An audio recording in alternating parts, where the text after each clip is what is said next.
Pues vamos a dar inicio a este evento y antes de darles la bienvenida oficial, para entrar en tono con la presentación del libro y quien nos convoca hoy, vamos a empezar con el himno nacional, por lo cual les pediría si se pueden poner todos de pie.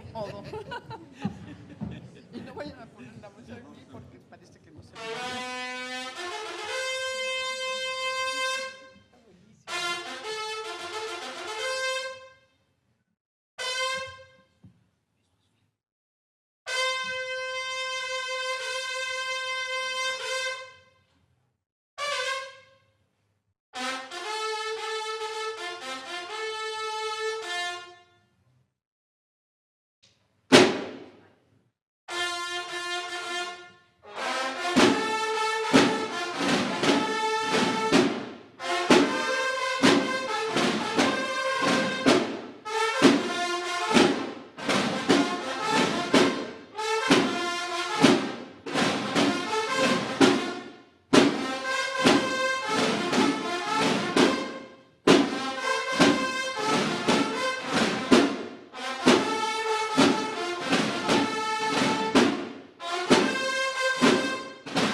Muchas gracias.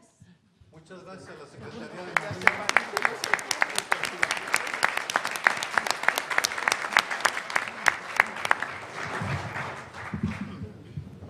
Sí. Es que aquí están algunos de los compañeros de la militarizada. Bueno, es una forma de ponernos a tono con el evento que nos convoca el día de hoy y también una remembranza de la época de la escuela militarizada del profesor Lorenzo Meyer. Ahí están los sobrevivientes. Bueno, más que dar la bienvenida a la presentación de este libro, yo quisiera agradecer la invitación que me hicieron los colegas del Centro de Estudios Internacionales a participar como moderadora en la celebración de la publicación de este libro, que de alguna manera es la continuación del reconocimiento al trabajo académico y al mérito intelectual de Lorenzo Meyer, que comenzó con el evento que se organizó hace un par de años. Y antes de dar la palabra formalmente a quienes participan en esta moderación, nada más quisiera decir que de la lectura que yo hice del libro, debo confesar que no lo acabé de leer todo, pero de la lectura que hice del libro, hay una idea que creo que traspasa tanto al Centro de Estudios Internacionales como al Centro de Estudios Históricos, y es la visión que da los diferentes textos de Lorenzo Meyer con un modelo académico del Colegio de México. Y creo que ese es un tema sobre el que vale la pena reflexionar cuando el colegio está en una etapa de renovación generacional y de entrada de nuevas generaciones de académicos. Dice Valentina Riquelme que Lorenzo Meyer es un profesor con mayúsculas de más de 20 generaciones de colmecas, y a lo largo de los textos se ve el contagio a través de sus clases de varios aspectos, ¿no? De la curiosidad, del compromiso alrededor de los temas que se trabajan y de la pasión que transmite entre sus estudiantes y colegas. En este modelo de Colegio de México y del académico del Colegio de México hoy, otra cosa que yo quisiera resaltar del libro es este diálogo entre la historia y los problemas contemporáneos de México, del sistema político mexicano, de la política exterior, de América Latina, y creo que es justamente otra de las cosas que caracteriza al Colegio de México, que siendo el centro, que es el tamaño de institución que somos y teniendo la posibilidad de tener toda esa convivencia entre centros, pues es como el modelo hacia que uno apuntaría hacia el futuro. Dice Sergio Aguayo en las palabras del libro que Lorenzo Meyer es un intelectual que ha ejercido su libertad al máximo, un académico que además dialoga con el exterior y que además transmite un compromiso muy importante en términos de su trabajo, no solamente el trabajo académico estricto, sino justamente esa parte de la vinculación hacia afuera. Y creo que en épocas en donde redefinimos mucho la labor del académico en función de nuestro trabajo, de evaluaciones y el balance con la proyección hacia afuera, creo que ahí también hay enseñanzas que tomar a lo largo del libro.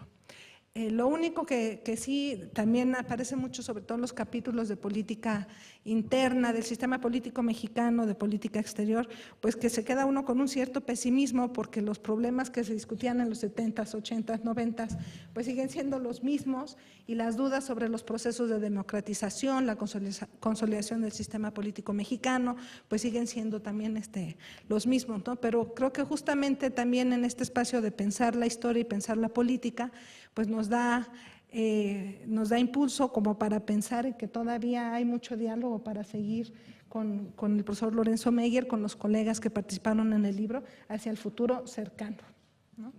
Entonces, con esta breve introducción le daría yo la palabra al primer presentador, Alberto Asís Nasif, que es profesor investigador del Centro de Investigaciones y Estudios Superiores en Antropología Social, del CIESAS, que se ha dedicado a la investigación de temas de antropología y estudios políticos, en particular sobre la democracia mexicana, el sistema de partidos y el presidencialismo, y su participación en el libro que presentamos hoy versa justamente sobre la construcción democrática en México. Alberto, bienvenido al colegio.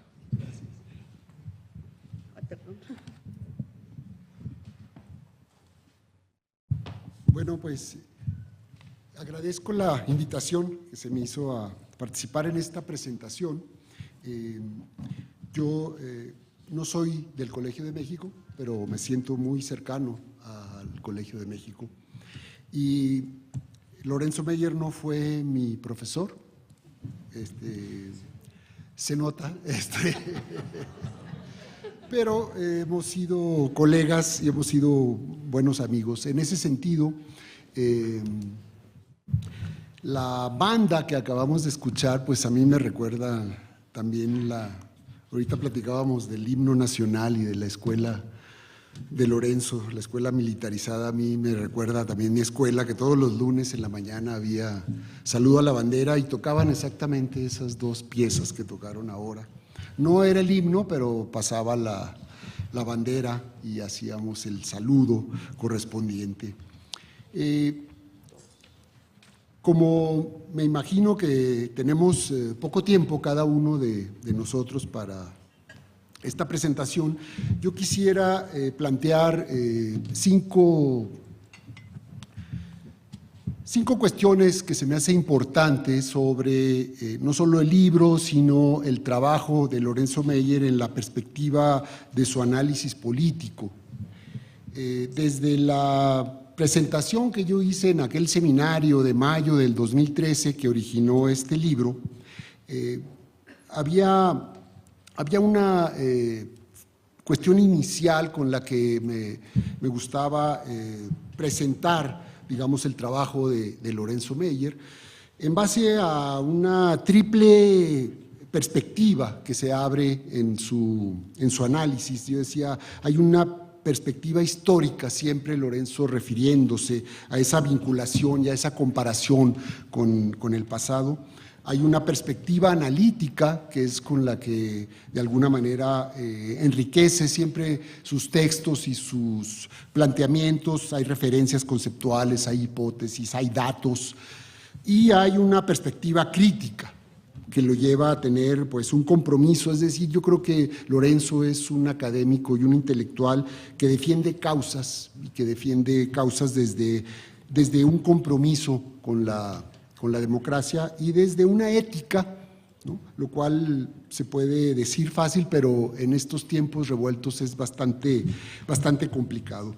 Creo que estas tres perspectivas generan en Lorenzo Meyer un oficio que no es fácil y que resulta, creo que cada vez más difícil, sobre todo en los tiempos actuales que estamos viviendo, en esta regresión que estamos viviendo, porque resulta incómodo para el poder. Para el historiador es complicado moverse en la historia moderna, sobre todo por la liquidez de la modernidad y de la situación actual, nacional e internacional que estamos viviendo, esta liquidez de la que habla Bauman.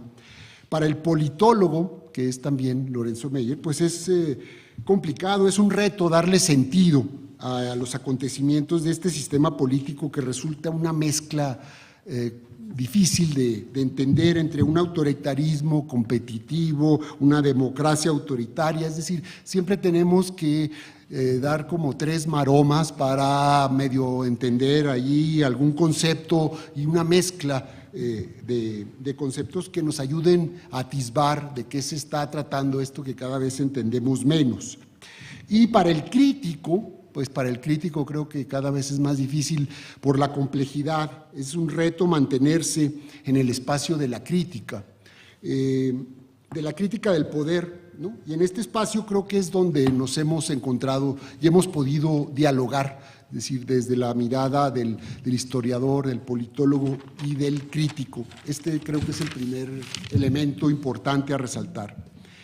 El segundo elemento es que hay en estas obras, en estos libros, desde El Estado en busca del ciudadano, El espejismo democrático, y el que vino después del seminario, que se me hace una obra muy redonda, el de la tragedia persistente, ¿no? de nuestro sistema político, pues hay un análisis sobre lo que han sido los últimos años del sistema político, y que Lorenzo ha seguido de forma puntual todas las etapas que se han estudiado, que han pasado y que, bueno, que muchos hemos tratado de entender desde aquella transición que cada vez suena más lejana y añeja, que medio llegó y se frustró rápidamente, la alternancia que vino en el año 2000, completando un ciclo de alternancias que se habían iniciado en los municipios, pero que terminan con la presidencia de la República, y la gran decepción que esto generó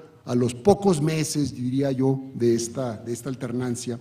Luego lo que vino con el espejismo, este espejismo democrático, hasta llegar a precisamente esta suerte de, dice Lorenzo, nuestra tragedia persistente. Y como decía Silvia, pues no es muy optimista la visión, creo que no son tiempos para el optimismo, desafortunadamente. Y en esta ruta de fases que se van analizando dentro de la perspectiva del análisis político, pues hay una serie de antinomias que se plantean en estas obras, estos libros de Lorenzo, y cada una pues es como una hipótesis para trabajarla, daría como para hacer un texto en sí mismo. Yo solo destacaría 3 que se me hacen importantes, no porque las demás no lo sean, sino porque creo que son en este momento precisamente las más relevantes. Lorenzo en algún momento en esta tragedia se plantea, dice, ¿estamos frente a islas democráticas en un mar autoritario o estamos frente a islas autoritarias en un mar democrático? Y creo que, bueno, pues ya tenemos suficientes elementos ahorita para saber que no estamos ante islas autoritarias, sino más bien ante islas democráticas que se están moviendo en un mar cada vez más revuelto. La otra antinomia, pues es esta suerte como de que cualquier libro de los clásicos de la democracia nos dice que en una democracia debe haber competencia, no solo entre partidos y candidatos, sino entre proyectos de país, entre proyectos diferentes de país. Y que el hecho de que antes se prohibiera la alternancia de la oposición en el poder y ahora se prohíba un proyecto diferente al proyecto dominante, pues eso nos hace tener un déficit enorme en una democracia que no logra ser una democracia en donde están en competencia proyectos diferentes. Es decir, siempre hay una suerte como de trampa, de que no se juega del todo limpio con las cartas abiertas. Y finalmente, esto de los cambios en el país, dice Lorenzo en una fase que hace pensar y que es bastante, yo diría, bastante radical, es decir, que seguimos como en la esencia de la etapa colonial a pesar de todos los cambios que vivimos en el país. ¿Qué tanto hay todavía ahí una esencia colonial? En tercer lugar, creo que como le gustaba decir a Carlos Monsiváis, ¿no?, para documentar el optimismo, para seguir documentando el optimismo. Hay una serie ahí de criterios de 2 autores, Gani y Lockhart, en donde podemos ver precisamente que una buena parte de los análisis políticos que hace Lorenzo Meyer tienen que ver con esta suerte de contraste de estos criterios que nos hacen ver cómo está nuestro país en estos tiempos y en estos últimos años. Es decir, ¿qué pasa con el imperio de la ley? ¿Qué pasa con el monopolio de la violencia legítima? Con el control administrativo del gobierno y del Estado, con las finanzas públicas sanas, con la inversión en el capital humano, con la creación de la ciudadanía, con la formación del mercado y del mercado interno, con el manejo de bienes públicos, con la administración de la deuda. Es decir, todos los días vemos, sabemos, leemos, nos enteramos de que en cada uno de estos criterios, pues las cuentas son muy negativas, ¿no? Ahorita que estamos a 2 días del 4º informe de gobierno, pues podemos hacer precisamente esta revisión y nos vamos a dar cuenta de que, pues que el imperio de la ley está fracturado, de que hay un monopolio de la violencia que se ha ido fracturando también, de que no hay un control administrativo, que las finanzas públicas no son unas finanzas públicas sanas, que la inversión en capital humano es un gran problema ahorita con toda la reforma educativa y el movimiento de maestros, que el problema de mercado siempre tiene ahí los agentes dominantes y los monopolios, y que el manejo de los bienes públicos pues es una aspiración todavía en este país. Creo que cada uno de estos puntos nos pueden ayudar a, pues, en efecto, a documentar el optimismo que podíamos tener sobre el país.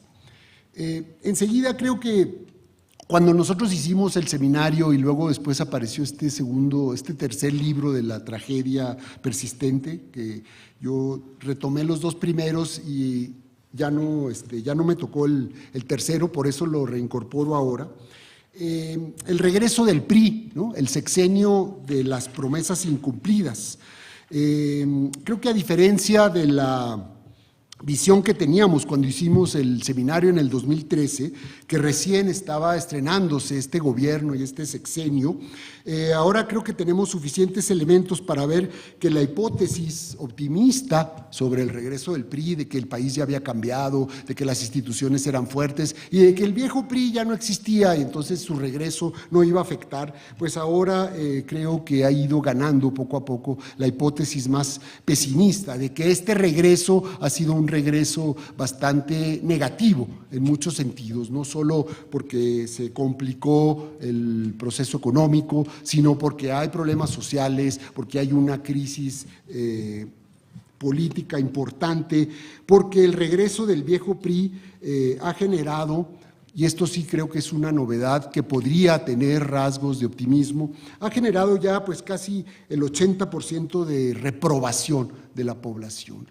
Eso que antes entre colegas, ¿no?, y entre críticos del sistema político y entre la oposición se decía, oye, el país, ¿cómo está el país? ¿Qué mal va el país? ¿No? Y entonces uno se preguntaba, pues sí, pero es entre nosotros, ¿no? La gente está ocupada, ¿no? Cuando salen las encuestas ahora recientes, dice casi el 80% de la población o reprueba al gobierno o dice que el país va por mal camino. Eso sí es un dato nuevo, es un dato preocupante y probablemente pueda ser el síntoma de una transformación que pueda venir en los próximos meses y años, ¿no? Es decir, que nos estamos enfrentando a un regreso de un viejo partido que fracasó como promesa de cambio en todas sus ofertas y que precisamente, como dice el título del libro de Lorenzo, empezó a declinar con la tragedia de Ayotzinapa en septiembre de 2014, un año y meses después de que hicimos este seminario. Y en ese sentido creo que sería importante establecer que esta tragedia persistente que plantea Lorenzo Meyer, pues es completamente vigente y solo hay que agregar indicadores a cada uno de los criterios que ya estaban ahí anotados, ¿no? Lorenzo hablaba en ese momento de los gobernadores que estaban siendo impugnados y criticados, ¿no? Ahora le podemos sumar los otros, los que están siendo impugnados ahorita, en este momento, pero es lo mismo, ¿no? Gobiernos locales irresponsables, gobierno federal con muchísimos problemas, falta de transparencia, falta de rendición de cuentas, endeudamiento, poderes fácticos poderosos que siguen ahí de alguna manera ordenando el espacio público, mayor corrupción, promesas incumplidas, etcétera, etcétera. Por eso, lo que se presagiaba como trágico, pues ahora podemos decir que se está cumpliendo de forma puntual. Y me gustaría, para concluir este breve comentario, cerrar con dos textos, uno de Lorenzo en este libro y otro de un sociólogo, de Pierre Bourdieu, que lo escribió en 1993, y que lo retomo para ver que en México no tenemos la exclusividad de la mala política, ¿no? El primer texto es de Lorenzo, y lo cito, ¿no? Porque, bueno, pues ahora creo que hay que citar entre comillas y poner, esto creo que se vuelve cada vez más importante, que de cada quien es las ideas y las comillas. Dice Lorenzo, en México el círculo de lo político pareciera haberse cerrado. Lo antiguo no funciona, pero persiste porque lo nuevo ni siquiera tuvo la oportunidad de cuajar. El grueso de la sociedad está insatisfecha con el arreglo en que mal operan las instituciones públicas, pero esa insatisfacción carece de salida práctica porque el juego del poder está dominado por un sistema de partidos incapaz de desempeñar su papel como representante de los intereses mayoritarios. Como conjunto nacional, México no avanza, solo gira sobre un mismo punto, está estancado, ¿no? Fin de la cita. Y la otra cita, que es similar en muchos sentidos y que de alguna manera fue escrita antes y que está expresando, digamos, un problema mucho más amplio en términos de lo que es el sistema político en otros países y en muchos países. Dice Pierre Bourdieu en el 93, dice, hay similitudes, por eso lo traigo a colación. Dice, el mundo político se cerró poco a poco sobre sí mismo, sobre sus rivalidades internas, sus problemas y sus apuestas. Como los grandes tribunos, los políticos capaces de comprender y expresar expectativas y reivindicaciones de sus electores son cada vez más raros y dista de situarse en el primer plano de sus formaciones. Los futuros dirigentes se designan en los debates televisivos o los cónclaves de aparato. Los gobernantes están presos de su entorno tranquilizador de jóvenes tecnócratas que a menudo ignoran prácticamente todo lo referente a la vida cotidiana de sus conciudadanos. Con esto cierro la cita de Bourdieu y creo que hay una coincidencia, ¿no? Que podríamos decir que este libro que celebramos, el libro que se presenta hoy, a la manera de Lorenzo Meyer, abre una discusión sobre una serie de temas que creo que son importantes y vigentes en la agenda y que de seguro no van a estar presentes en el próximo informe de gobierno. Porque aquí, en lugar de enfrentar, ¿no? Escuchaba a Dilma Rousseff ayer enfrentando su juicio, ¿no? de desafuero, podríamos decir, y lo comparaba con lo que ha sido la campaña de Peña Nieto en estos días, ¿no? Es decir, aquí ante los problemas, pues en lugar de enfrentarlos y plantear frente al país una serie de temas, de los problemas y de sus posibles soluciones, lo que hacen los gobernantes es optar por una campaña publicitaria. Ese es el nivel. Entonces, bueno, ante la crisis, ¿no? El remedio es más spots, ¿no? y más publicidad. Entonces, creo que finalmente hay que discutir los temas que están en el libro, a la manera de Lorenzo Meyer, porque son parte de los temas de esta agenda que sigue ahí sin resolverte y que seguirá pendiente, ¿no? Y que la obra de Lorenzo Meyer en todos los campos de su actividad intelectual, pues nos muestra, ¿no? Como uno de los grandes profesores e intelectuales que tiene este país. Muchas gracias.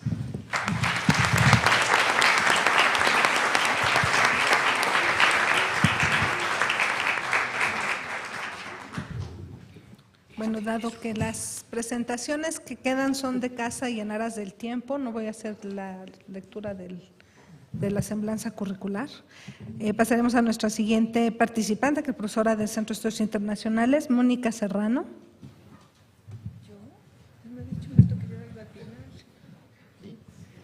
Pues está aquí. Cambiaron el orden, dice, bueno. Bueno, pensé que iba al final, pero me toca. Entonces,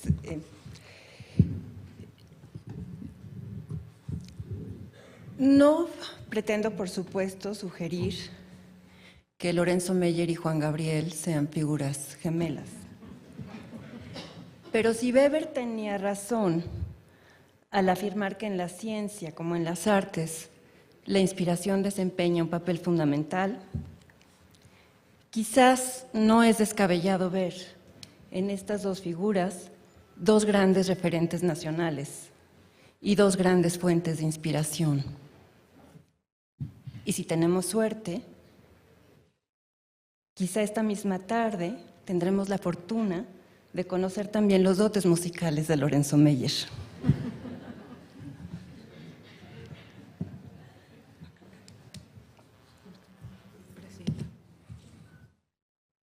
Como alumna, colega y espero también amiga de Lorenzo Meyer, quisiera empezar diciendo que es un honor poder tener la oportunidad de decir algunas palabras en esta memorable ocasión.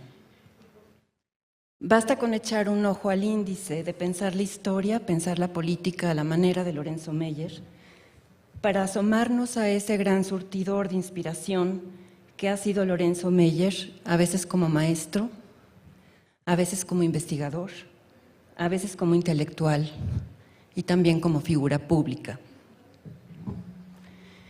La curiosidad que llevó a Lorenzo Meyer a abrir vetas riquísimas ya sea en el estudio de la historia política de nuestro país, de los procesos políticos, sociales y económicos que han marcado la historia de México o de sus relaciones internacionales, se ve hoy claramente reflejada en los artículos que exploran esas vetas y que integran el libro que hoy nos convoca.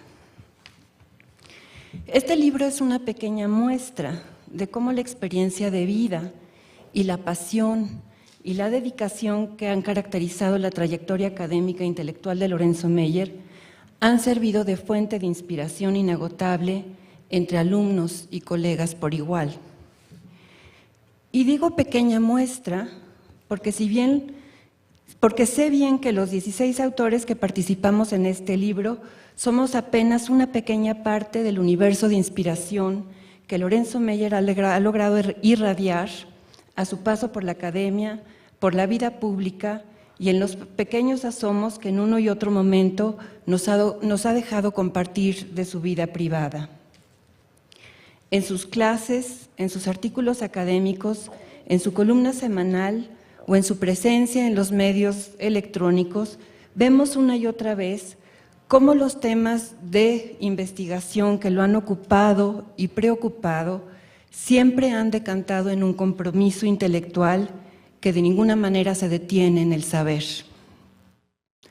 La curiosidad y la pasión que han acompañado el trabajo de investigación de Lorenzo Meyer han estado siempre impulsadas por una convicción más profunda, que tiene que ver justamente con la aspiración normativa y ética que ha animado a muchas de sus investigaciones. En cada uno de sus trabajos podemos, pues, rastrear la convicción de que aquello que estudiamos, que indagamos, tiene claras repercusiones en el mundo real, en el mundo de la política y de la opinión pública. Como bien señala Sergio Aguayo en su ensayo Los Pasos de Meyer, sin renunciar al rigor y a la objetividad académica, Lorenzo Meyer ha logrado navegar las corrientes de la investigación empírica, históricamente documentada, pero también las aguas normativas que rodean sus temas de estudio y investigación. En efecto, Lorenzo Meyer no ha eludido nunca las dimensiones éticas, los principios de conciencia que están en la base de muchos de los problemas sustantivos, de las preguntas apremiantes que han dado forma y cuerpo a su obra. Gracias en buena medida a ello, Lorenzo ha logrado abrir y ampliar horizontes académicos e inspirarnos a muchos, pero ha conseguido también transmitir conocimiento y suscitar interés en los espacios más recónditos y entre los públicos más diversos que podemos imaginar. Como historiador, Lorenzo Meyer ha dominado los métodos y el oficio de la investigación histórica. La dimensión histórica está desde luego siempre presente en su análisis, pero su preocupación constante por los desafíos actuales, las problemáticas contemporáneas, también ha conseguido dotar de un halo integral y comprensivo a su obra. Como otros historiadores, Lorenzo se ha empeñado en descubrir y descifrar acontecimientos pasados, colocarlos y ordenarlos de una manera que pueda ser y otorgar sentido. Y sin sacrificar estándares, se ha empeñado también en comunicar sus hallazgos y conclusiones de una manera clara e inteligible para públicos académicos y no académicos. Lorenzo ha conseguido, pues, dar vida y sentido a conceptos, a problemas y coyunturas críticas de la historia política de México y en esa medida ha logrado acercar y descifrar el significado de estos sucesos a un público no especializado y cada vez más amplio. De ahí su popularidad y fama, de la cual puedo dar fe gracias a innumerables comentarios de excompañeros de secundaria o de la prepa y de muchas otras voces dentro y fuera de la academia. Como bien sabemos, Lorenzo es ampliamente conocido más allá de los muros de esta institución y al acudir a sitios públicos es reconocido y celebrado. Es, en otras palabras, un raro ejemplo de celebridad académica. Pero de vuelta a la seriedad, por no decir el aburrimiento de la academia, quisiera terminar con un par de reflexiones sobre mi profesor Lorenzo Meyer, sobre la vida académica y sobre nuestro Colegio de México. Lorenzo, como otros profesores de esta institución, muchos de los cuales han participado de manera entusiasta en este volumen, Son fieles representantes de una atmósfera de libertad académica que en su momento hizo posible e incluso alentó el riesgo académico, la pasión por la investigación sin fronteras, por las perspectivas críticas, por las preocupaciones morales y éticas.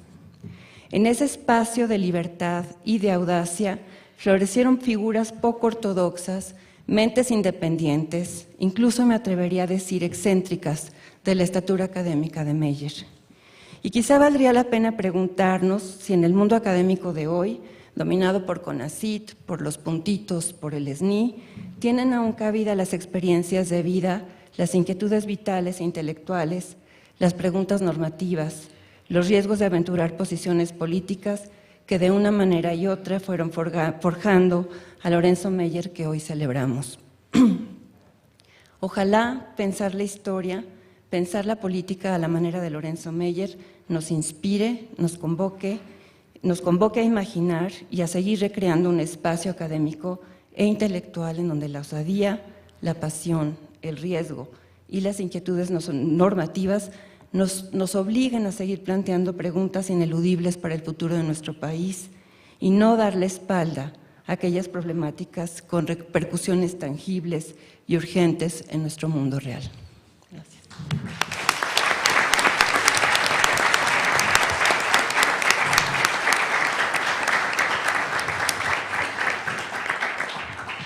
Muchas gracias, Mónica. Nos movemos ahora a la historia y la siguiente participación es de Josefina Vázquez, profesora del Centro de Estudios Históricos. Yo creo que estamos más para allá. Bueno, yo no puedo competir con los politólogos del CEI y los de fuera también, porque no soy politóloga, soy historiadora.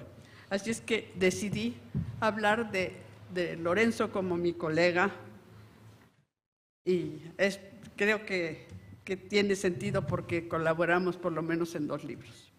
Según mis recuerdos, conocí a Lorenzo Meyer en febrero de 1961, cuando ingresaba al programa de doctorado en Relaciones Internacionales.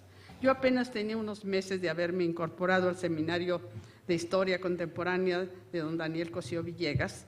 Había recibido su invitación en Argentina, casi al punto de terminar una estancia en la Universidad de Cuyo, en Mendoza. Después de una entrevista con don Daniel, me incorporé al colegio, cuando todavía el colegio estaba instalado en un viejo caserón de la CEP en la esquina de Durango y Plaza Río de Janeiro, junto a Eduardo Blanquel, compañero de generación de la Facultad de Filosofía de la UNAM. En septiembre nos enteramos que el colegio estrenaría por primera vez casa propia, y nos tocó estrenarla en enero, el edificio pequeño de Guanajuato 125, y convertir la excitación del evento. Apenas unas semanas después se inauguraba un curso extraordinario de la iniciación de los cursos de doctorado de Relaciones Internacionales. Una mañana tuvimos gran excitación cuando llegaron el grupo de alumnos latinoamericanos y mexicanos aceptados. Todo era extraordinario en el sentido académico. Alumnos becados de tiempo completo y profesores venidos de los 4 puntos cardinales para darles clase. Pero el grupo era desigual. La mayoría, según recuerdo, eran maduros y con experiencia diplomática. Y solo unos cuantos eran más jóvenes. El ambiente era inusual en México, lo que sin duda provocó curiosidad y también, hay que decirlo, envidia. Don Francisco Cuevas Cancino, del Servicio Diplomático Mexicano, fue nombrado director y por lo tanto pronto compartimos con él el café de don Daniel, donde se discutía de todo, desde el fútbol y la política, pasando por la literatura y el cine. Ahí se comentaban las noticias del experimento del CEI, y me parece que me parece que alteraron la tranquilidad de la vida anterior. Recuerdo un ejercicio que hizo mucho ruido, la simulación de una sesión en las Naciones Unidas. Los estudiantes representaban a un país y debían defender sus intereses. aunque estuvieran en desacuerdo con su política. Blanquel y yo... Uy, ¿dónde estás? ¿Por qué se pegaron estos? Ay, gracias. Gracias, Lorenzo. Y yo no resistimos la curiosidad y atendimos al simulacro. Tal vez por parecer el más joven, los dos nos fijamos en Lorenzo y entre nosotros le echábamos porras. El seminario de don Daniel resultó una prueba difícil para Blanquel, quien terminó por abandonar el colegio, y yo acepté la oferta de don Daniel para ir a especializarme durante 2 años en la Universidad de Harvard en Historia de Estados Unidos, y cuando regresé a fines de 64, volví a mis investigaciones y enseñanza de la historia de Estados Unidos.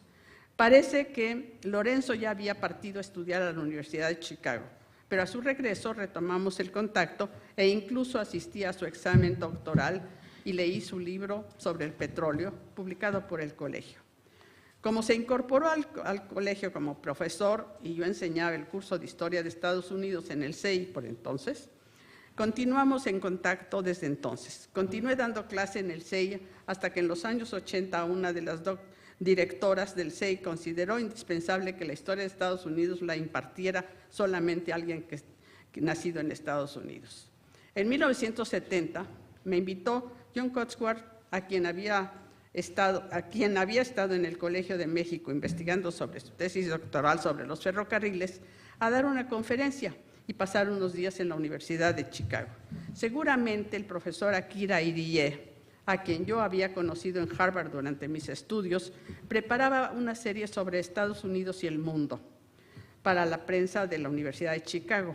Él quería que la serie presentara las relaciones de Estados Unidos con otros países, en que la redacción de cada libro la hiciera un profesor originario del país, que tenía contacto con Estados Unidos, y me invitó a comer para proponerme que redactara el de US and Mexico. Las ideas novedosas siempre me han entusiasmado y sin considerar hasta qué punto podía llevarlo a cabo, acepté. Al empezar a pensar en el libro y revisar el material que tenía, me di cuenta de que solo tenía del siglo XVIII y XIX, además de haber llevado un curso general de política exterior de Estados Unidos con Ernest May en Harvard. Del siglo XX tenía lecturas muy generales, biografías de presidentes y embajadores, pero poco conocimiento del trasfondo de México y superficial de los Estados Unidos. Por entonces, John King Fairbank y Ernest May organizaban un seminario anual en Cuernavaca sobre Estados Unidos y Asia. Akira y yo fuimos invitados. Eso me permitió comentar a Akira que yo no creía ser la persona adecuada para llevar a cabo la tarea, a menos que invitara a un colega para redactar la parte del siglo XX.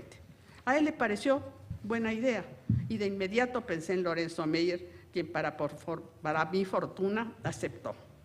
Manos a la obra y en 1975 pudimos publicar la versión en español del libro con el nombre de México frente a Estados Unidos, publicado por el colegio y después reeditado y revisado en el Fondo de Cultura Económica. La traducción tuvo una larga historia, pues me fallaron los que iban a hacerla. Mi exmarido la iba a hacer, pero como nos separamos, tuve que buscar a alguien más.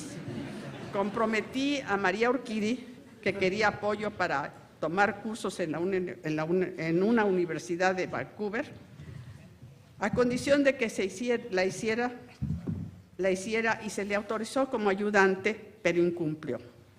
Finalmente la hizo Mónica Mansur, cuyo texto fue corregido por la editora de Chicago University Press. La revisión fue un dolor de cabeza y sus dudas constantes nos tomaron horas de llamadas por teléfono a mi casa u oficina en la Universidad de Texas, donde enseñaba yo. La revisora carecía de conocimientos de historia y objetaba hasta palabras como filibusteros que afirmaban no existían en inglés. Finalmente aprobó el texto y apareció en la serie original. Es una pena que la serie quedara trunca al dejar a Kira Iriel la Universidad de Chicago para enseñar en Harvard. El libro, en sus 2 versiones, sigue en catálogo, autorizados para ofrecer versiones digitalizadas. La colaboración dio lugar a que nos invitaran a presentaciones radiofónicas sobre el libro, que siempre disfruté gracias al sentido del humor de Lorenzo, tan importante para las relaciones personales. Compartimos también la tristeza de abandonar los edificios de Guanajuato 125, a los que hicimos varias despedidas, y también compartimos la pena de la muerte de don Daniel, y lloraríamos el derrumbe de los edificios de Guanajuato con el temblor de 1985. En cambio, festejé cuando Lorenzo dejó las comidas que, según Carlos Arriola, eran continuación de las organizadas por don Daniel y que discriminaban a las mujeres, cosa que don Daniel no hacía. Pero Alberto Dalal, jefe de publicaciones por entonces, y yo inventamos unas comidas con colegas de diversos centros a las que llamamos los antilunes. El grupo era de colegas de todos los centros y comíamos en restaurantes como el Mauna Loa o la Cava, y después decidimos ofrecerlo en nuestras casas. No sé por qué, pero a mi regreso, el único año sabático que disfruté en los años 80, había sucumbido. Las comidas del antilunes eran menos políticas que las de Carlos Arriola, pero se convirtieron en un agradable punto de contacto entre los profesores de todos los centros. Para no parecer frívola, tengo que confesar que gracias a la colaboración con Lorenzo y la lectura de muchos de sus textos, me interesé en la historia diplomática y aprendí muchas cosas. Después de estudiar el proceso de independencia de Estados Unidos y el éxito de su fundación, me interesó ahondar en el proceso mexicano que pasaría a ser de un virreinato próspero y rico y extenso a una república inviable, víctima de tantas amenazas y reducida a la mitad en 1848. Eso me inclinó a la historia política y también a la diplomática. Los libros de don Daniel Cosío y los de Lorenzo me sirvieron de guía y darme cuenta de la complejidad que conllevan las relaciones entre dos países. Mi interés en la Gran Bretaña me llevó a leer con cuidado sus estudios sobre Gran Bretaña y después también las relaciones con España y los documentos con lentes diferentes que tal vez no aproveché completamente. A pesar de las diferencias de edad y de formación, durante unos 55 años hemos colaborado en 2 libros, hemos coincidido en comisiones, entrevistas y presentaciones que han dado lugar a una amistad entrañable que aprecio mucho. Los lazos de unión se originan en los intereses académicos y en la institución, y que a los dos nos duela México y nos preocupe su presente y su futuro. Pero por eso no podía sino participar en este homenaje para un querido colega y respetable profesor del Colegio de México.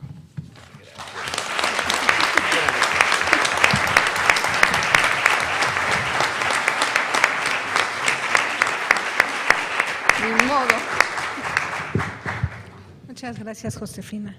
La siguiente participación es de parte del profesor Sergio Aguayo. Aquí está. Gracias. Bueno, tengo 45 años de tratar a Lorenzo. Primero, sí, lo siento. Yo también lo siento. Entonces yo conozco. Fue maestro, luego dirigió mi tesis y cuando lo nombraron director del Centro de Estudios Internacionales en 1977, fue mi jefe por 3 años. Ya después, a lo largo de estas décadas, hemos sido compañeros en diversos empeños periodísticos y de cuando en cuando me ha hecho señalamientos muy certeros o me ha llamado la atención de manera muy clara. Pero me centro en otras lecciones que me parece vale la pena mencionar ahora que vivimos una etapa nacional caracterizada por la confusión, el desconcierto el miedo y el desaliento. Lorenzo ha dado cátedra de coherencia. En una conversación que le grabé para que no me demandara, me comentó un rasgo poco común, que desde joven sabía el camino que iba a tomar. Y me dijo, me daba cuenta que no tenía ni ganas ni posibilidades de ser uno de los estudiantes que preparaba el Colegio de México para salir y meterse a la administración pública. No me importaba y sentía, y espero no parecer pretencioso, que era una obligación ética no seguir por ese camino. Optó por los senderos de la independencia hasta convertirse, no hay duda, en uno de los intelectuales públicos más influyentes de nuestra prolongada e inacabada transición. Pero la congruencia no es todo, o no es la única razón por la cual ocupa el lugar que tiene. Atrás de ese éxito está una curiosidad incansable por lo que pasa en México y el mundo. Es impresionante escucharlo cada lunes, generalmente hablar del último libro, del último programa, presume, dice, ¿tú no viste eso? Pues no lo he visto generalmente. Mircea anda estudiando a Turquía y la Capadocia y hablando del tal o cual conflicto. Tiene además una voluntad inquebrantable de interpretar constantemente la realidad con un rigor y una erudición que le permite brincar entre pasado y presente para pronosticar el futuro. Y finalmente algo también digno de mención es que no se ha cansado de indignarse, sigue enojándose con las injusticias, las insensateces tan comunes en las élites del poder mexicano. Y finalmente, tiene la humildad de quien está dispuesto a pagar los costos de sus acciones y ha pagado las facturas. Me comentaba en esa misma conversación, sabía el precio que pagaría por esa opción preferencial por la crítica independiente. Entendía que no me iban a reprimir, pero sí me iban a marginar y a excluir de los puestos de poder, y tuvo toda la razón, de eso no hay ninguna duda. Ahora bien, no lo sabe tal vez, que estuve meditando muchísimo de estos 45 años que había significado Lorenzo, y creo que la lección más duradera que me has dejado, Lorenzo, tiene que ver con una virtud poco común. Tienes pulso de cirujano para manejar las diferencias o, como diría Hegel, las otredades.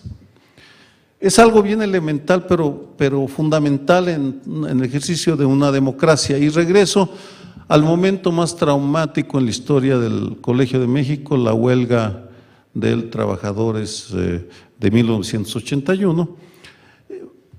Los trabajadores crearon un sindicato, las autoridades consideraron que el colegio no era un lugar para los sindicatos, había una lectura de la realidad que no voy a discutir, pero esa era la creencia, y aplastaron y expulsaron o corrieron a los trabajadores, al menos a la mayoría de los líderes.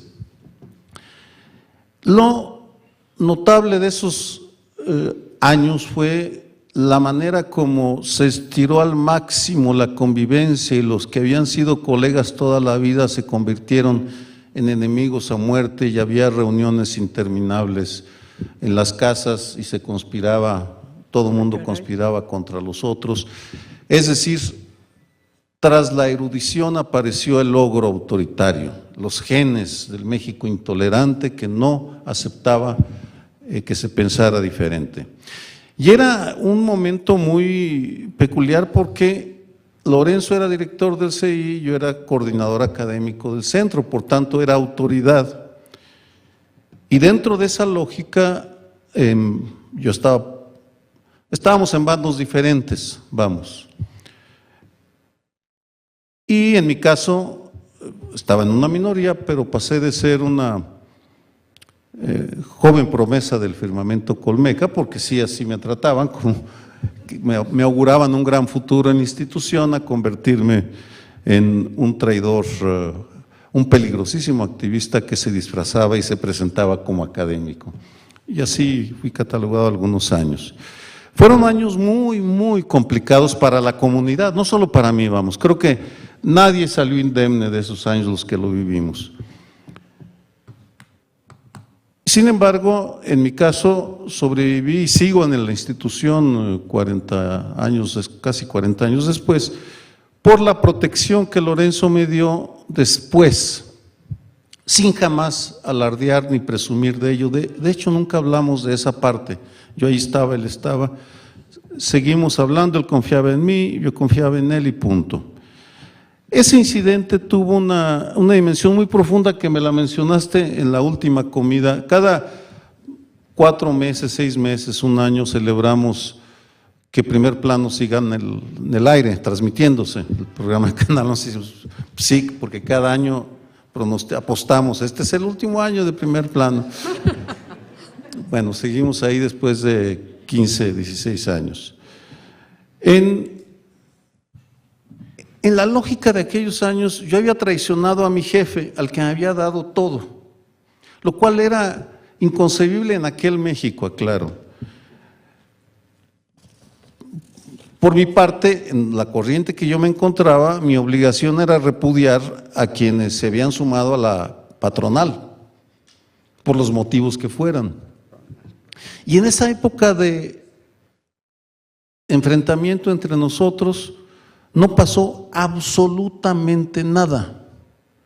Jamás hablamos de las diferencias porque ambos asumimos que teníamos el derecho a ejercer nuestra libertad, aunque nos equivocáramos, teníamos el derecho a equivocarnos y debíamos respetarnos ese derecho. Lo cual es muy elemental, pero es fundamental para el México que vivimos, en el cual quienes pensamos diferente, quienes somos la minoría, en fin, es que ya no sé, con las cifras que mencionó Alberto Asís, pues ya no somos minoría, somos mayoría, pero quienes están en el gobierno, pues son mayoría, o nos hacen sentir como si fuéramos los apestados. Han pasado 45 años y vamos, más allá de esas lecciones, no me he cansado de escuchar cada semana los razonamientos de Lorenzo. Sigo considerándolo un intelectual agudo, generoso, claridoso, que me orienta. A veces no estamos de acuerdo, nos quedamos callados, nos escuchamos con respeto, porque ese es el rasgo que caracteriza la relación. A veces he caminado atrás, he seguido sus pasos, en ocasiones hemos caminado juntos. Ha sido para mí un modelo de un ser humano, y ese es lo que escribí, de hecho esa es la tesis que mantuve en el ensayo para este libro. Es uno de esos raros seres humanos que ejerce a plenitud que ejerce al máximo y a plenitud el privilegio de ser libre, sin pedir disculpas, sin arrepentirse, simplemente diciendo lo que piensa y fundamentando lo que dice. Y en estos momentos de tanta confusión, tanto enojo, para mí esa lección de vida, porque sigue siendo un motivo para renovar la esperanza, para confiar en que la decencia, la inteligencia, la congruencia prevalecerán y nos permitirán caminar por esos bulevares que conducen a la libertad, la igualdad y la fraternidad. Gracias, Lorenzo.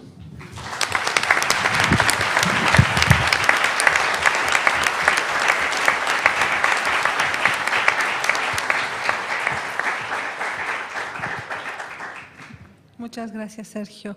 Le doy la palabra ahora a Ailán Bisberg.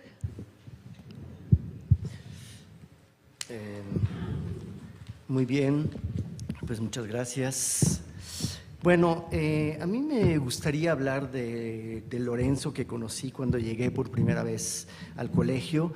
Pues fue él quien me orientó cuando solicité mi ingreso a esta institución. Recuerdo su amabilidad, su interés por alguien que solo venía a pedir información y su sinceridad. O de Lorenzo como profesor, ya que me dio el curso, tuve la suerte de asistir a su curso de ideas políticas en la maestría en ciencia política. Me impresionó muchísimo cómo preparaba sus clases, su oficio de profesor. Me acuerdo que venía con unos enormes fajos de papel en los que había escrito todo su curso, de los que leía ciertos párrafos y los comentaba. Era un curso fascinante. Pero también de Lorenzo como colega, que lo ha sido ya por más de 30 años, no 40, pero 30. Aprecio la generosidad con la que siempre ha compartido sus ideas. Además, valoro su transparencia, ya que nunca lo he escuchado hablar mal de alguien. O hablar de Lorenzo como guía intelectual. Muchas de sus ideas me han servido como inspiración para mis trabajos. Su profundo conocimiento de la historia de México, del sistema político y del Estado mexicanos, de la relación entre México y los Estados Unidos, de lo que ya han hablado bastante quienes me han antecedido.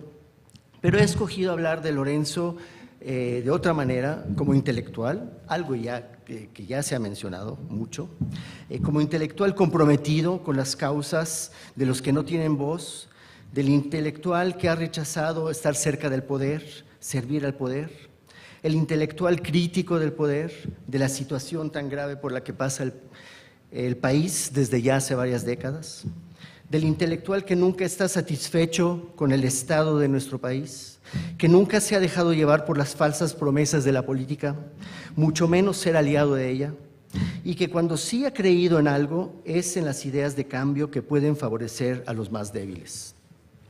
Una vez me dijo Lorenzo algo que me marcó profundamente, que me dijo un poco lo que ya planteó Sergio, que si se hubiera quedado solo haciendo trabajos académicos, si no hubiera tenido el papel público que ha tenido y que sí lo ha tenido, de crítico del sistema, se hubiera vuelto loco. Muchos de nosotros no nos hemos vuelto locos por quedarnos encerrados en la academia, aunque no estoy seguro de ello, pero seguramente hemos sido menos eficaces para aplicar nuestro conocimiento teórico a la realidad de nuestro país, que es probablemente una de las aspiraciones y funciones más importantes de todo académico en un país que, como el nuestro, tiene tantos problemas y carencias. Sartre definió al intelectual como aquel que se mete en lo que no le concierne. Lo decía entendiendo que eso es lo que quisiera el poder que pensáramos y que en verdad no nos metiéramos. Por ejemplo, en la tesis de un oscuro estudiante de Derecho escrita hace más de 25 años. Karl Mannheim hizo una diferencia entre ideología y utopía, entre dos formas de entender la realidad, que nos pueden servir para definir dos formas en las que los individuos que intentan comprender la sociedad se aproximan a ella. Propone, de entrada, que todas las posiciones intelectuales son parciales, porque todas derivan de la posición que tiene el individuo en su sociedad. Pero hay distintas formas de ser parciales, de acercarse a la realidad social. Todo pensamiento, todo análisis es en cierta medida ideológico, nos decía, ya que se refiere a la base social a la que pertenece el individuo que piensa, y toda ideología es una forma de ocultar la realidad. Por otra parte, este mismo autor plantea que las utopías tampoco perciben la realidad tal y como es. Quería decir él que no se acercan a la realidad de manera científica. Él estaba buscando una forma científica de acercarse a la realidad. Pero mientras que la ideología es una distorsión de la realidad que está aprisionada por la situación actual, por la situación real, podríamos decir, la utopía es prisionera de un ideal, seguramente poco accesible, pero que yace en el futuro. De ahí se pueden derivar dos tipos de intelectuales: el que sirve al statu quo, a la realidad tal como es y que no se puede salir de la realidad, y el que no está satisfecho con el statu quo, con la realidad real que vivimos, y pretende modificarlo teniendo en mente una sociedad más justa, más igualitaria. Cualquiera que haya leído los artículos de Lorenzo en el periódico o escuchado sus comentarios en alguna mesa redonda sabe que Lorenzo es de estos últimos. Y el ubicarse del lado de los intelectuales utópicos, los únicos que lo son en verdad, que según alguien como Sartre, que escribió extensamente sobre este tema, sabe que ello tiene un riesgo. Desde ser considerado irrealista, alejado de la realidad, ingenuo, soñador, hasta ser amenazado, encarcelado o en todo caso marginado si no se lo logra recuperar. Esto porque, como dice Sartre, el intelectual, el verdadero, el utópico, se caracteriza por no tener mandato de nadie y no haber recibido su estatuto de ninguna autoridad. Esto significa que nadie le concede el más mínimo derecho, ni el más mínimo estatuto, lo cual, sigue Sartre, hace del intelectual el más desarmado de los hombres. Solo lo arman de derechos, de un estatuto, los que lo reconocen, los que piensan que lo que dice es más verdadero que lo que dicen los que hablan en nombre del poder, del statu quo. En vista del público de académicos, estudiantes, pero también de gente que conoce a Lorenzo por su acción pública, que viene a escucharlo porque está preocupada por nuestra situación nacional y mundial, que lo sigue en sus diversos foros, académicos y no académicos, es evidente que Lorenzo es un intelectual de este último tipo. Esto, además de ser un gran historiador, gran académico, gran profesor, pero sobre todo un gran y generoso amigo. Muchas gracias.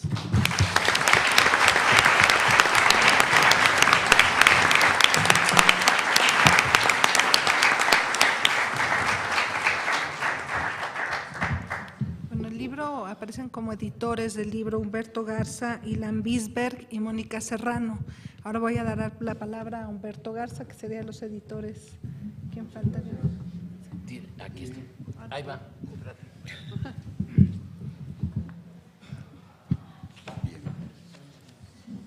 Bien, yo quiero empezar dando las gracias a mucha gente. Esto parece algo pues muy elemental, pero hay que hacerlo porque de otra manera no estaríamos aquí.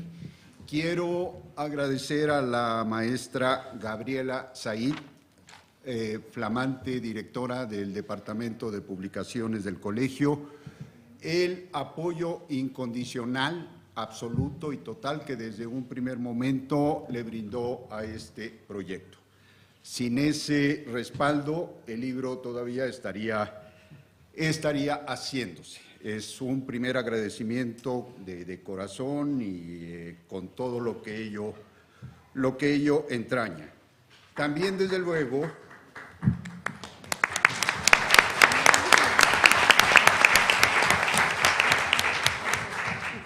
quiero agradecer a todos los colaboradores del libro que no aparecen en la mesa. La composición de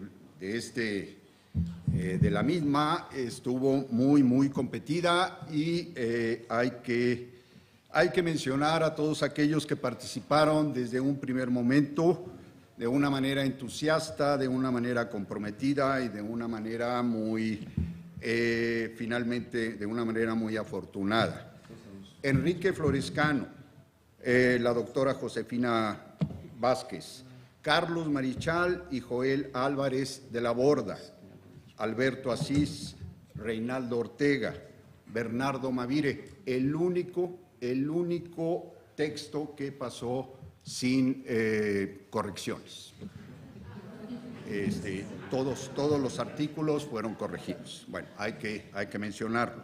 Además nos tenía prohibido el profesor Mavire que se quitara una coma sin su autorización.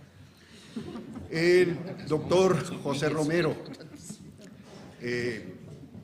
con la perspectiva económica influida, desde luego, por la mirada de Lorenzo Meyer.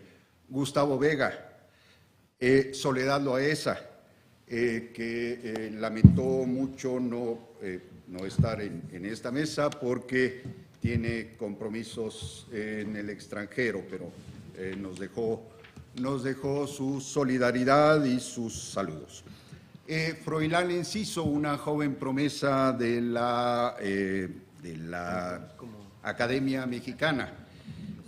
José Luis Reina, uno de los uno de los profesores más cercanos a Lorenzo todo el tiempo, no logró pasar el filtro tenía que ser por consenso, y José Luis Reina no alcanzó ese consenso. Después de José Luis Reina, Marco Palacios. Bueno, estamos una vez extendidos los agradecimientos, que es nada más para empezar. Hay que hacer una aclaración. El profesor Lorenzo Meyer nunca quiso que se hiciera algo parecido a lo que estamos haciendo en este momento. No quería un homenaje simplemente porque no necesita homenajes, y eso nos queda claro a todos. El mejor homenaje, bueno, hay gente impertinente como algunos de nosotros que llegamos y le impusimos ese proyecto. No le dimos a escoger, ya estaban extendidas las invitaciones a aquellos que iban a participar en el mismo.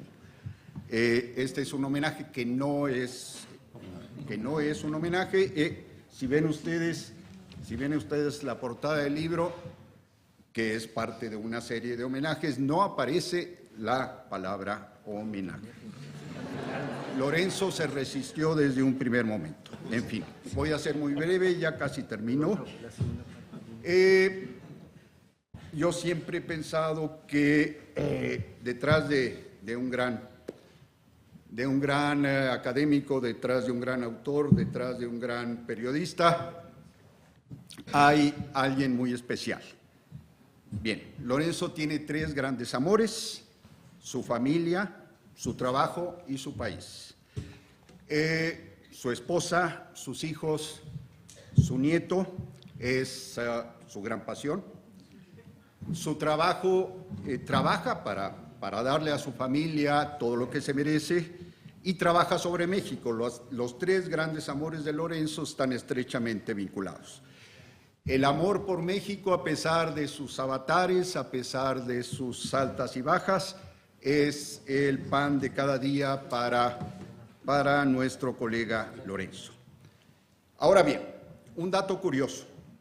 A pesar de ser un hombre de múltiples presencias y de ser un personaje conocido a nivel nacional e internacional, Lorenzo es antes que nada un hombre de familia. Es un hombre de su casa.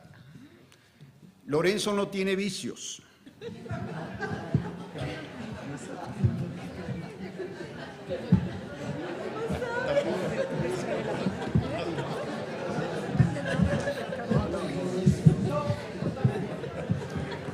Es el arcángel Lorenzo.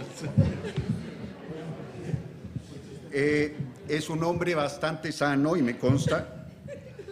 Constantemente me llama la atención y me dice: la medicina alternativa no funciona, mejor ve y hazte un chequeo médico. Lorenzo cuida su alimentación, hace ejercicio y cada 6 meses hace lo propio. Por eso, véanlo, son 58 años y goza de cabal salud. Ya voy a terminar.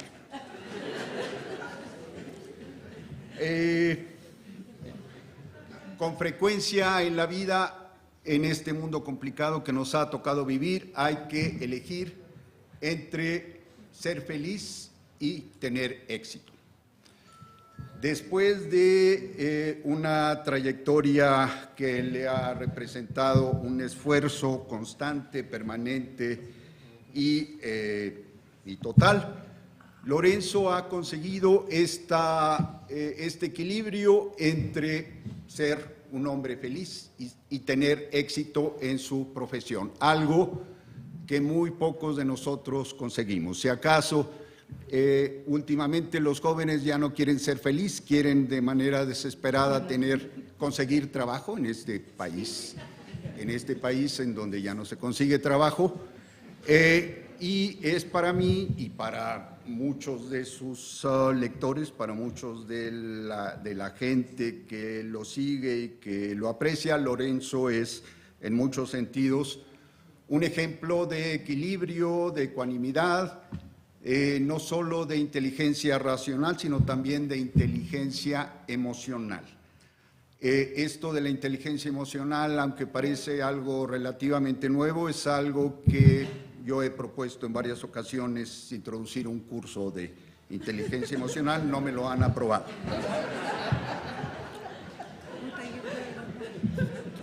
Bien, termino esta breve intervención con una reflexión. Si estuviéramos en Japón, Lorenzo sería un tesoro nacional viviente. Gracias.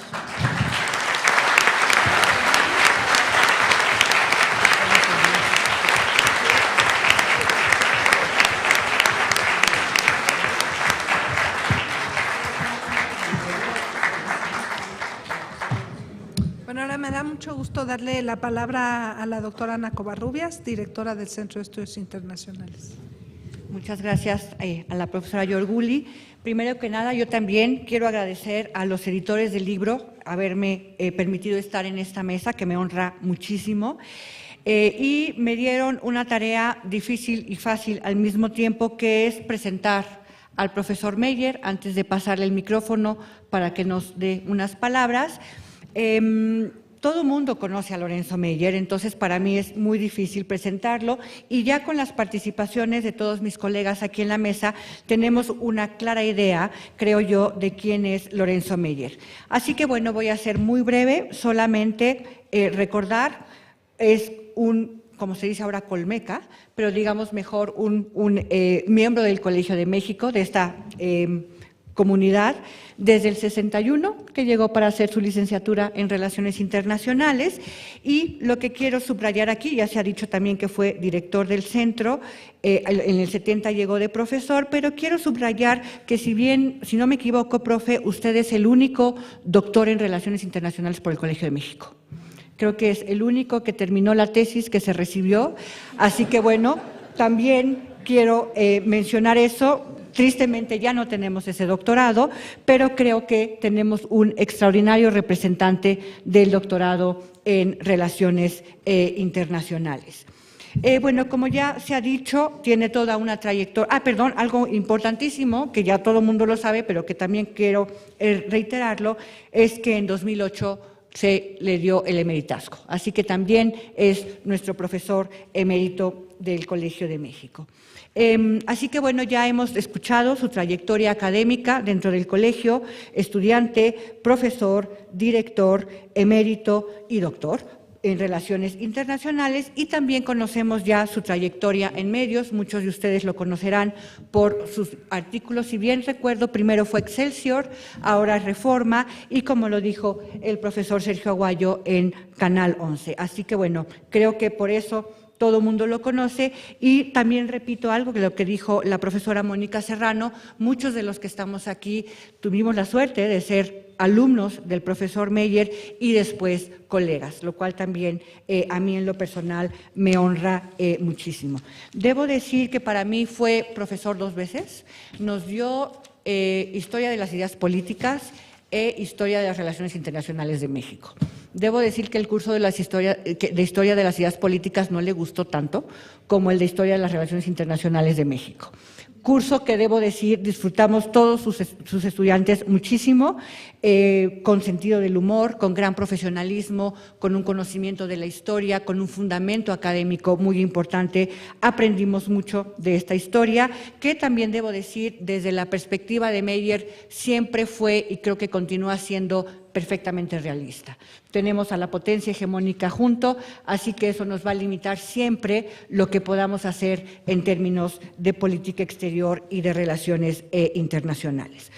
Otra cosa que también ya se dijo mucho es su visión crítica, lo cual también agradecemos mucho, porque además es una visión crítica, en ocasiones se ha dicho un poco pesimista, pero siempre con sentido del humor. Y eso matiza mucho una crítica negativa en muchos casos. Y bueno, creo que también, dada su trayectoria de intelectual público, puedo decir con seguridad que nosotros tuvimos la suerte de tenerlo como profesor, pero que creo que también es un profesor indirecto para muchos mexicanos, ¿no? El escucharlo en la radio, el leer sus artículos en el periódico, nos enseñan algo. Como bien decía el profesor Aguayo, muchas veces, si no es que la mayoría de las veces, sus artículos en el periódico están basados en un último libro que salió sobre un tema muy específico, en una crítica, en un artículo de la prensa internacional. Y bueno, finalmente, también se ha dicho mucho, pero hay que repetirlo, su generosidad como profesor al compartirnos todo su conocimiento, toda su metodología, toda su forma de hacer la crítica y su generosidad como colega, que siempre también ahí está. Yo, por lo que puedo decir de mis años en la dirección del centro, ha sido un apoyo invaluable que no tendré nunca cómo agradecerlo. Así que, profe, en nombre del Centro de Estudios Internacionales, no me queda más que agradecerle todos sus años de docencia, de dirección de tesis, de participación en jurados, de investigación seria, de publicaciones y de una también enseñanza muy indirecta fuera de las clases en pláticas informales. Muchísimas gracias a nombre del Centro de Estudios Internacionales. Estoy segura que todos los directores y directoras que me antecedieron coincidirían conmigo.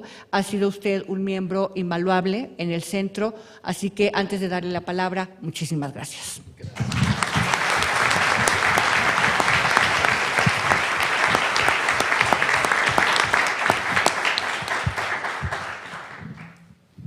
Muchas gracias. Seré brevísimo y hago el anuncio más importante. Va a haber un vino después de esto. Así que, ¿la rifa? Pobres. Ese es un castigo a los que no vinieron se les dan los libros. Bueno, miren, son pocas las veces en que me quedo sin saber exactamente qué decir. Esta es una de ellas. Primero, una explicación. ¿Vieron una banda de guerra aquí? Qué cosa más rara. Bueno, está bien que hagamos cosas raras de vez en vez. ¿De quién fue la idea? De Sergio. La idea fue de Sergio porque una vez que hice una presentación de su libro de La Charola en su barrio allá en San Andrés, en Guadalajara, se presentó una banda de guerra y no vieran, esta es pequeña, esa era grande, con escolta de bandera y honores a la bandera y todo. Bueno, pero a mí también en este centro se sabe que venía yo, antes de llegar al colegio, de la Academia Militarizada México y teníamos una muy buena banda de guerra y esto que escucharon aquí es bandera, se iniciaba en la mañana, alisar la bandera y en la tarde, cuando cae el sol, teníamos una banda muy buena y unos cornetas de órdenes, pero de lo mejorcito que había. Entonces, traer claro que estos eran de la Armada, no eran del Ejército. En fin, si no se fija uno, no se nota, pero estaban muy bien. No es una banda de guerra completa, es nada más una partecita. Pero la última vez, antes de esta, que se oyó una banda de guerra aquí es cuando al presidente visitaba el colegio y se le hacían honores. Ya no se hacen los honores. Pero en este colegio sí había guardias presidenciales afuera, la banda de guerra de guardias, que es buena, hasta eso, es bastante buena, pero era el boato de la presidencia. Entonces, el tener la banda de guerra aquí fue una puntada muy buena, Sergio. Ya, muchas gracias. Ya no les tomo mucho tiempo. Yo no quería el libro y tampoco quería esta reunión. Cuesta trabajo que digan cosas buenas de uno y uno esté enfrente. No es lo normal, y menos en este colegio donde lo que se trata es de criticar al otro. Alguien dice que no me oyeron hablar mal de alguien, qué barbaridad. Pues sí, eso es el pan nuestro de cada día aquí. Es parte importante en la vida académica. Hay un estudio sociológico de cómo se hace la calidad de los trabajos, la crítica interna y entre universidades, entre académicos, es brutal, es parte de la esencia de la vida académica, criticarse unos a los otros. En teoría es para el bien de la ciencia, pero este sociólogo dice, se hace porque se cae mal, porque uno le cae mal al otro y busca dónde le falló la teoría, dónde está el plagio, hablando de donde la idea no es suya, sino que se parece mucho a otra. Entonces agradezco mucho a quienes, y me consta, a veces me lo ocultaron, a veces me daba cuenta y yo me hacía tonto, este evento en el que han venido todos ustedes. Les doy muchísimas las gracias a ustedes por haber venido aquí. Sé que todo mundo tiene algo importante que hacer, que además el colegio está lejos para muchos. Gracias a mis colegas porque se supera esta tendencia a destruir al otro. Sí nos criticamos mucho aquí, muchísimo. No hay piedad, no hay piedad en eso. Un tipo de cosas como esta se supone que es cuando uno ya está muerto. Entonces, dije, bueno, pues es algo similar a ir a uno a su entierro. Anda, mira tú, qué caja me pusieron. Fulano está muy triste, no lo creo. Pues es lo más cercano que hay a eso, que le hagan a uno un homenaje así, cuando debía de ser cuando uno ya estuviera en otro mundo. Ahora, la posibilidad es de que tampoco me lo hubieran hecho cuando ya esté en el otro mundo. Así que agradezco enorme que me lo hayan hecho mientras estoy vivo y más o menos me doy cuenta. Es realmente conmovedor para mí, no lo esperaba cuando empezó todo esto, se los agradezco mucho. Y bueno, ya no sigo, la tarea de... hace un año, alguien en un programa de televisión que no voy a mencionar, y al personaje menos, dijo, pero este Meyer, ¿qué sabe de política? Si nunca ha sido político, él no tiene ni idea. Es que hay diferentes tipos de políticas. Una es la que hace el personaje que dijo esto, que había sido miembro del Congreso, miembro de un partido, un grillotote. Sí, esa es un tipo de política. Otra política, una política sin poder directo. No hay poder directo en la vida académica, pero es nuestra obligación. Para eso nos pagó este país, para eso nos educaron, para ser incluso en un país como este, en donde no se lee mucho, etcétera, nuestra obligación, no podríamos hacer otra cosa que ver las partes que no están bien. Toda sociedad, todo país puede mejorar. Suecia, Noruega, Finlandia pueden ser mejores de lo que son ahora. Y la obligación de académicos suecos, finlandeses y noruegos es estar viendo dónde está el prietito en el arroz en ellos. Aquí no es gran tarea, porque aquí está prietito casi todo el arroz. Entonces es casi ver hombre, que hay un arroz blanquito, qué barbaridad, se les olvidó. Nuestra obligación como académicos en mi centro, en el colegio, siendo conservadores, algunos del centro, otros de izquierda, una minoría, es ver dónde están las cosas mal y pueden mejorarse. También nos han criticado. Bueno, ¿y por qué no dan la receta?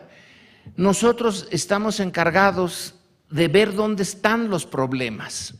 A ellos, a los que saben mover a México, a eso se les paga para que encuentren la solución. ¿Qué querían? También que el problema y la solución y todo. Es nuestra obligación, sobre todo, detectar los problemas. Creo que ese es el papel de mi institución, de mi centro, Y a veces no lo hacemos muy bien, pero ahí lo vamos tratando. Ya no me alargo más, el vino espera, y mil gracias a todos. Es difícil aceptar así, que se lo digan a uno en su cara, hombre, que hiciste bien aquí, que hiciste bien. También es difícil aceptar cuando le dicen, hiciste mal esto, hiciste mal aquello. Las dos cosas son difíciles. Cuando empezó la idea de este libro, no lo capté bien, porque mis colegas son más generosos de lo que yo pensaba. Y a ustedes por haber venido, mil gracias. Y ahora llegó la hora de que dejemos de hablar y empecemos con otra cosa más interesante.